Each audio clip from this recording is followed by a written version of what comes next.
श्री स्वामी समर्थाचा अद्भुत चमत्कार भाग 7। दुसऱ्या दिवशी सकाळी गणू स्वामीच्या मठात गेला. त्याने रात्री घडलेला सगळा प्रकार भक्तांना सांगितला. तेवढ्यात पुजारी एक चांदीची विभूतीची डब्बी घेऊन आले आणि म्हणाले, ही डब्बी काल रात्री मंदिरातून गायब झाली होती. गणूच्या अंगावर काटा आला, कारण हीच डब्बी त्या रहस्यमय संन्याशाने त्याच्या मुलीवर वापरली होती. डब्बीच्या आत एक जुनी चिठ्ठी सापडली. त्यावर लिहिलं होतं, ज्याच्या घरी ही विभूती पोहोचेल त्याच्या वंशावर स्वामीची विशेष कृपा आहे. गणू थरथर कापू लागला. तेवढ्यात त्याची मुलगी गौरी धावत आली आणि म्हणाली, बाबा, काल रात्री आलेल्या आजोबांनी मला स्वप्नात पुन्हा भेट दिली. गणूने घाबरून विचारलं, काय म्हणाले ते? गौरी शांतपणे म्हणाली, स्वामी म्हणाले, उद्या तुला जुन्या वडाच्या झाडाखाली एक गुप्त वस्तू सापडेल. जुन्या वडाच्या झाडाकडे गेले. झाडाभोवती दाट धुके पसरलं होतं आणि वातावरणात चंदनाचा मंद सुगंध दरवळत होता. गौरीने अचानक झाडाच्या मुळाकडे बोट दाखवलं आणि म्हणाली, बाबा, इथे काहीतरी चमकते. गणूने माती बाजूला केली तर त्याला एक लहान पितळी पेटी सापडली. पेटी उघडताच आज स्वामीच्या पादुकांचा छोटासा ठसा, थोडी विभूती आणि एक जुनी ताम्रपट्टी होती. ताम्रपट्टीवर कोरलेलं होतं, संकटात श्रद्धा टिकवणाऱ्याच्या घरी मी स्वतः येतो. हे वाचताच गणूच्या डोळ्यातून अश्रू वाहू लागले. तेवढ्यात वडाच्या झाडावरून एक पांढरं फूल थेट गौरीच्या हातात पडलं. ती निरागसपणे हसली आणि म्हणाली, स्वामी म्हणालेत अजून एक चमत्कार बाकी आहे. गणूने आकाशाकडे पाहिलं आणि त्याला क्षणभर वडाच्या फांद्यामध्ये भगव्या वस्त्राची एक तेजस्वी छाया दिसली. गणूने वडाच्या फांद्यामध्ये दिसलेली भगवी छाया पाहताच तो थरथर कापू लागला. सावित्रीने त्याचा हात धरला, पण त्या क्षणी वाऱ्याचा जोरदार झोत आला आणि पितळी पेटीतील ताम्रपट्टी खाली पडली. ताम्रपट्टीच्या मागील बाजूवर अजून काही अक्षर कोरलेली होती. गणूने ती वाचली. पौर्णिमा येण्यापूर्वी नदीकाठी असलेल्या जुन्या मठात ये. गावात त्या मठाबद्दल अनेक भयावह कथा सांगितल्या जात होत्या. अनेक वर्षापासून तिथे कोणी जात नव्हतं. पण गौरी अचानक म्हणाली, बाबा, स्वामी तिथे वाट पाहत आहेत. त्या रात्री गणूला झोप लागली नाही. मध्यरात्री त्याला स्पष्ट घंटानाद ऐकू आला, जणू मठातूनच येत होता. सकाळी तो धैर्य करून नदीकाठी गेला. मोडकळीसह आलेल्या मठात प्रवेश करताच त्याला आत तेजस्वी प्रकाश दिसला. प्रकाशच्या मध्यभागी स्वामींच्या पादुकांसमोर एक वृद्ध साधू बसले होते.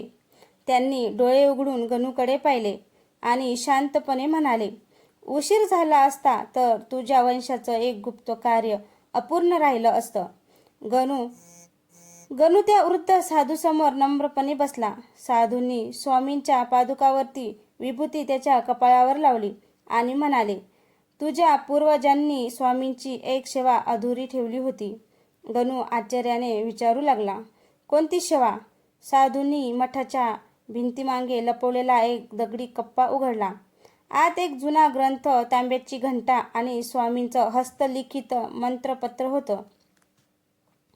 साधू म्हणाले, हे अनेक वर्ष योग्य व्यक्तीची वाट पाहत होतो आणि स्वामींनी तुला इथे बोलावलं. तेवढ्यात मठात स्वतःहून घंटा वाजू लागला आणि वातावरण चंदनाच्या सुगंधाने भरून गेलं. गणूच्या डोळ्यात अश्रू आले. त्याने मंत्रपत्र उघडलं तर शेवटच्या ओळीत लिहिलं होतं, ज्या दिवशी हे पत्र उघडलं जाईल त्या दिवशी स्वामींच्या कृपेने एक हरवलेलं सत्य पुन्हा प्रगट होईल. साधूंनी गंभीर नजरेने गणूकडे पाहत विचारलं, तुला माहिती आहे का, तुझ्या घरातून अनेक वर्षापूर्वी कोणती पवित्र वस्तू हरवली होती? गणू स्तब्ध झाला, कारण त्याला आजोबांनी सांगितलेली एक जुनी गोष्ट अचानक आठवली.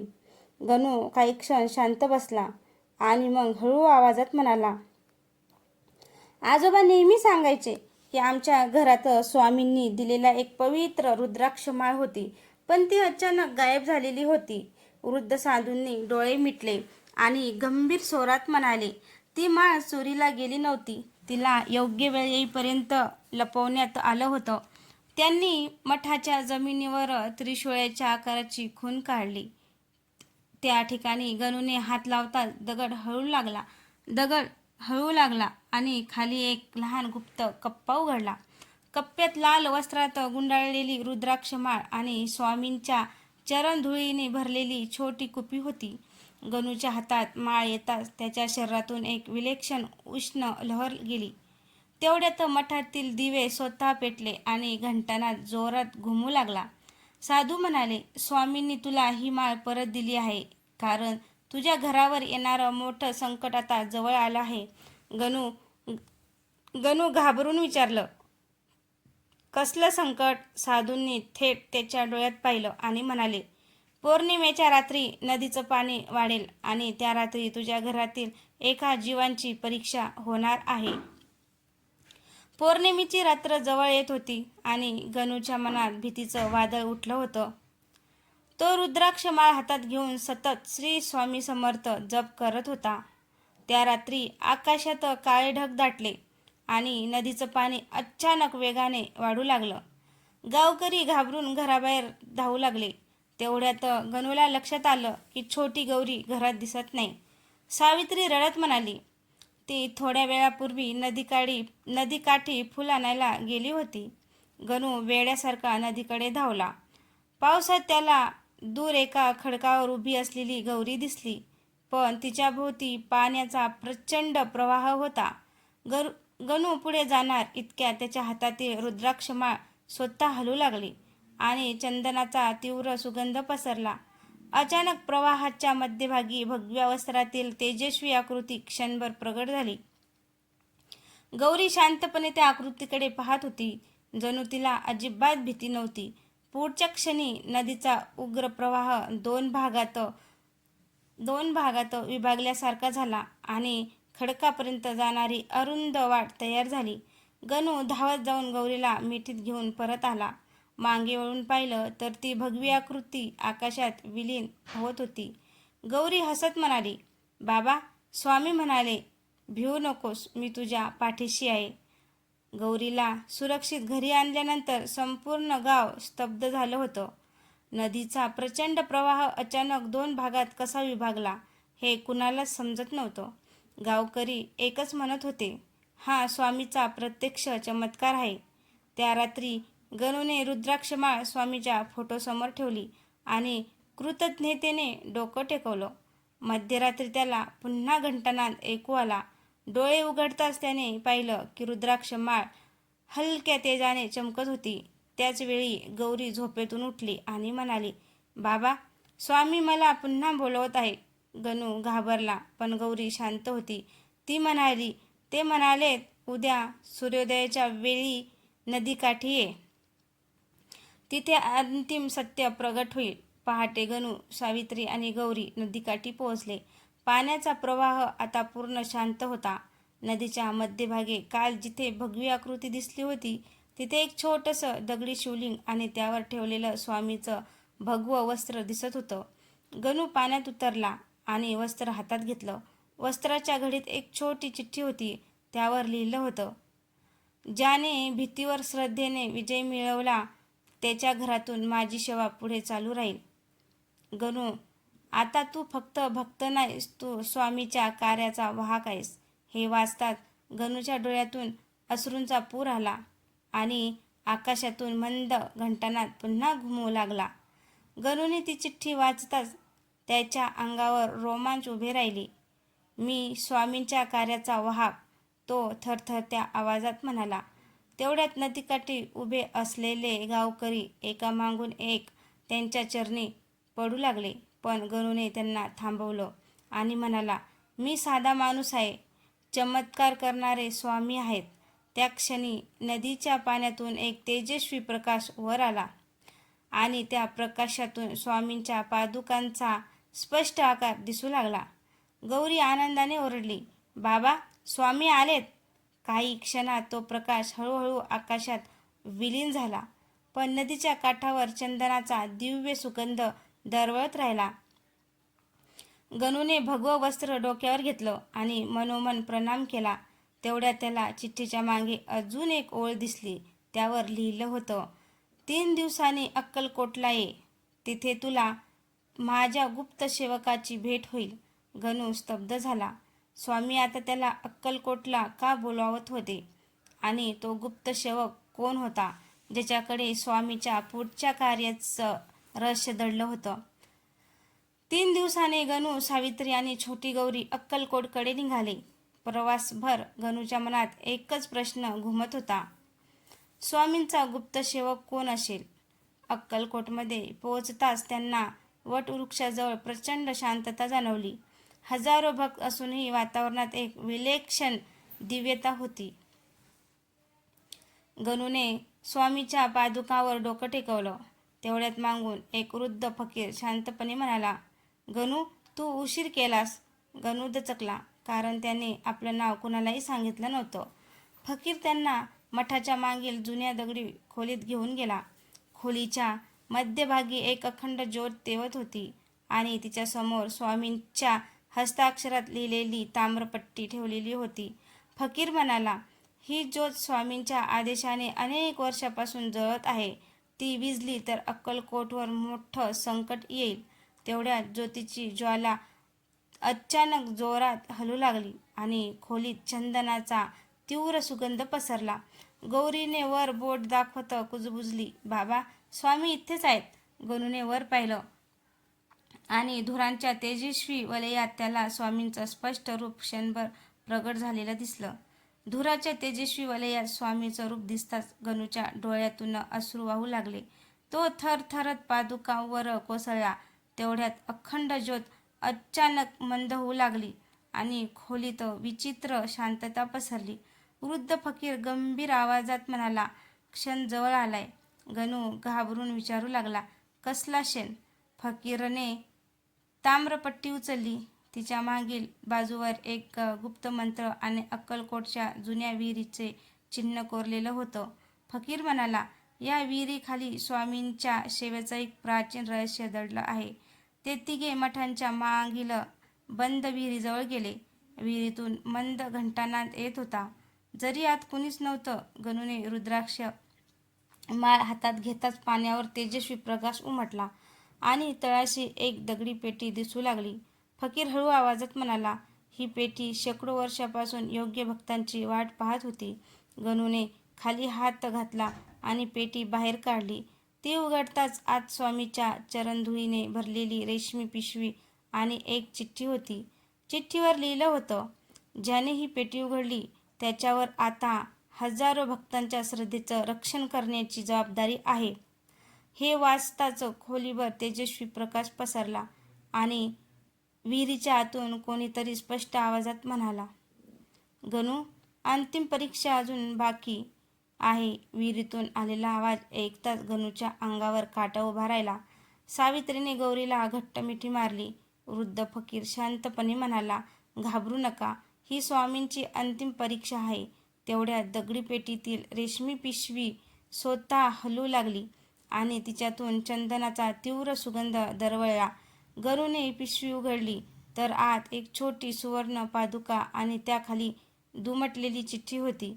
चिठ्ठीवर लिहिलं होतं, आज मध्यरात्री वटवृक्षाखाली अखंड ज्योत घेऊन ये. ज्योत विझू दिलीस तर श्रद्धा डळमळेल. ती जपलीस तर माझं अदृश्य रूप प्रगट होईल. मध्यरात्र होताच गणू पादुका आणि अखंड ज्योत घेऊन वटवृक्षाखाली पोहोचला. अचानक प्रचंड वादळ सुरू झालं. पाऊस कोसळू लागला आणि ज्योत विझण्याच्या अवस्थेत आली. गणू दोन्ही हातांनी दिवा झाकून सतत श्री स्वामी समर्थ असा जप करू लागला. वाऱ्याचा शेवटचा प्रचंड ज्योत आला, पण आश्चर्य म्हणजे ज्योत विझली नाही. त्या क्षणी वटवृक्षामागून तेजस्वी प्रकाश उसळला आणि त्या प्रकाशातून स्वामीचं दिव्य रूप क्षणभर स्पष्ट दिसलं. स्वामींचा गंभीर पण प्रेमळ आवाज घुमला, भिवू नकोस गणू. ज्याने श्रद्धा जपली त्याच्या घरी मी सदैव वास करतो. वटवृक्षामागून स्वामींचं दिव्य रूप दिसताच गणू जमिनीवर दंडवत पडला. त्या तेजस्वी प्रकाशातून स्वामींचा आवाज पुन्हा घुमला, अंतिम रहस्य जाणून घ्यायचं असेल तर पहाटे समाधी मागील गुप्त मार्ग उघड. पहाट होताच वृद्ध फकीर गणूला समाधीच्या मागे घेऊन गेला. तिथे वर्षानुवर्षे बंद असलेली दगडी भिंत होती. गणूने सुवर्ण पादुका त्या भिंतीसमोर ठेवल्या आणि आश्चर्य म्हणजे भिंत स्वतः हलू लागली. आत एक अरुंद गुप्त मार्ग उघडला, ज्यातून चंदनाचा सुगंध आणि मंद मंत्रोच्चार ऐकू येत होते. मार्गाच्या शेवटी एक छोटी गुहा होती. गुहेच्या मध्यभागी अखंड तेजाने उजळलेला दगडी आसन होता आणि त्यावर स्वामींची भगवी वस्त्रे ठेवली होती. गणूने जवळ जाताच भिंतीवर अक्षर चमकू लागली, सेवा हीच खरी सिद्धी. तेवढ्यात गुहेच्या छतावरून प्रकाश किरण थेट सुवर्ण पादुकावर पडला आणि खोलीभर घंटानाद घुमू लागला. वृद्ध फकीर गणूकडे पाहत म्हणाला, आजपासून तू फक्त चमत्कार पाहणारा भक्त नाहीस, तू संकटात असलेल्या लोकांना स्वामींच्या नावावर उभं करणारा सेवक आहेस. गणूच्या डोळ्यातून अश्रू वाहू लागले आणि त्याला जाणवलं, स्वामींचा सर्वात मोठा चमत्कार म्हणजे भीतीचं श्रद्धेत रूपांतर. गुहेतला घंटानाद थांबताच वातावरणात एक विलक्षण शांतता पसरली. गणूने भगवी वस्त्रे कपाळाला लावली आणि त्या क्षणी त्याच्या डोळ्यासमोर अनेक दृश्य चमकू लागली. अक्कलकोटचा जुना मठ, हजारो भक्त आणि संकटात सापडलेले अनेक माणसं. वृद्ध फकीर शांतपणे म्हणाला, स्वामी तुला दाखवत आहेत की त्यांची सेवा फक्त मठापुरती नाही, तर प्रत्येक दुःखी मनापर्यंत पोहोचणारी आहे. तेवढ्यात गुहेच्या भिंतीवर एक नवीन संदेश प्रकाशासारखा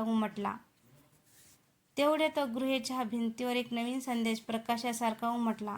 आज संध्याकाळी तुझ्या गावात माझ्या नावाची पहिली सेवा सुरू होईल. गणू गोंधळला, कारण त्याने कुठलीही व्यवस्था केलेली नव्हती. तो गावात परताच आश्चर्याने थबकला. वडाच्या झाडाखाली गावकरी स्वतःहून जमा झाले होते. कोणीतरी स्वामींच्या नामाचा जप सुरू केला होता आणि ज्याच्या घरी अन्न नव्हतं त्यांच्यासाठी लोक धान्य आणत होते. सावित्रीच्या डोळ्यात आनंद अश्रू आले. गौरी हसत म्हणाली, बाबा, स्वामी म्हणाले होते ना, सेवा आपोआप सुरू होईल. गणूने आकाशाकडे पाहिलं आणि त्या क्षणी वडांच्या फांद्यामधून एक पांढरं फूल थेट त्यांच्या हातात पडलं. फुलांच्या पाकळ्यामध्ये दडलेली छोटी चिठ्ठी उघडताच तो थरथरला. त्यावर लिहिलं होतं, उद्या एक असा माणूस तुझ्याकडे येईल ज्याच्या आयुष्याचा निर्णय तुझ्या एका शब्दावर अवलंबून असेल. दुसऱ्या दिवशी पहाटेपासून गणूच्या मनात चिठ्ठीतील शब्द घुमत होते. एका माणसाच्या आयुष्याचा निर्णय तुझ्या एका शब्दावर अवलंबून असेल. तो वडाच्या झाडाखाली बसून स्वामीचा जप करत होता. दुपारच्या सुमारास गावात एक घोडागाडी येऊन थांबली. त्यातून एक श्रीमंत पण पूर्णपणे खचलेला माणूस उतरला. त्याचं नाव होतं दामोदर शेठ. त्याच्या डोळ्यात झोप नव्हती आणि चेहऱ्यावर भीती स्पष्ट दिसत होती. तो थेट गणूच्या चरणी पडला आणि रडत म्हणाला, मला वाचवा, मी जगायचं की सर्व संपवायचं याच्या उंबरठ्यावर उभा आहे. गावकरी स्तब्ध झाले. गणूला स्वामीची चिठ्ठी आठवली. दामोदर थरथरत बोलू लागला, व्यवसायात मी मोठी चूक केली. कर्ज वाढवलं, लोकांचा विश्वास तुटला आणि काल रात्री मी नदीत उडी मारण्याचा निर्णय घेतला होता. गणू शांतपणे त्याच्याकडे पाहत राहिला. त्याच्या हातातील सुवर्ण पादुका अचानक हलक्या उष्ण झाल्या. त्या क्षणी गणूच्या मनात स्वामींचे शब्द स्पष्ट उमटले, त्याला शिक्षा नको, दिशा दे. गणूने दामोदरचा हात हातात घेतला आणि ठाम आवाजात म्हणाला, तू पापी नाहीस, तू घाबरलेला आहेस. मृत्यू सोपा वाटतो, पण चुका मान्य करून पुन्हा उभं राहणं ही खरी तपस्या आहे. हे ऐकताच दामोदर जोरात रडू लागला. तेवढ्यात वडाच्या झाडावरून घंटेसारखा नाद झाला आणि चंदनाचा सुगंध दरवळला. गावकऱ्यांच्या डोळ्यासमोर दामोदरच्या चेहऱ्यावरची निराशा हळूहळू कमी होत गेली. तो उठून म्हणाला, आज जर मी जिवंत राहायचं ठरवलं असेल तर ते स्वामीच्या कृपेने आणि तुझ्या त्या एका शब्दामुळे. गणूच्या डोळ्यात अश्रू आले. त्याला जाणवलं, स्वामींचा सर्वात मोठा चमत्कार म्हणजे एखाद्या माणसाला मृत्यूच्या दारातून आशेकडे वळवणं. तर मित्रांनो, तुम्हाला स्वामी समर्थाची कथा कशी वाटली? आवडल्यास लाईक, कमेंट, शेअर करायला विसरू नका. चॅनलवर नवीन असेल तर चॅनलला सबस्क्राईब करा आणि हा